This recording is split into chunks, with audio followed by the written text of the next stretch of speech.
So, sa mga nagtatanong dyan kung paano ko daw na refund yung auto deduction sa Kilin Technology worth 199, ito lang naman yung ginawa ko. Punta kayo sa transaction history ninyo.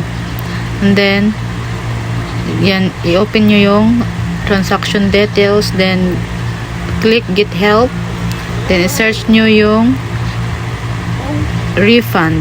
I-search nyo ang refund. Ayan, so ayan, i-click nyo yung I want refund for my Google Pay transaction. What should I do? So ayan, after nyo mag-click, mapupunta kayo dito sa baba. I-click nyo yung sa pinakababa, yung click here. And then punta kayo sa baba, i-click nyo ang click here to ask for help. Then mapupunta kayo dito, and then mag-fill up kayo. Ayan, fill up nyo lang yan, i-complete nyo lang. Type of transaction is, i-click nyo yung online payment, and then choose GCash wallet. Date of transaction,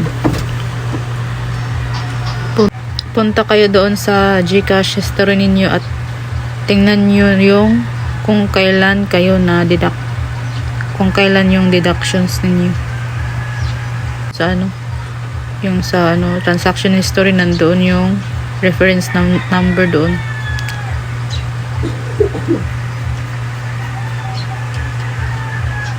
Simple.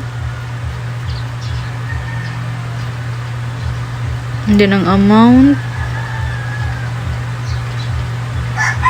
reference number muna yung itatype nyo. After that, yung amount is 199.99, and then name of merchant is, click nyo ang others kasi wala yung Kilin Technology dyan. Then how did you pay? It's auto debit subscription with automatic deduction. And what did you experience before discovered unknown transactions? I did not experience anything unusual before. Yan ang i-click. Then yan, sundan nyo lang tong instruction na to at ma-refund na yung pera ninyo.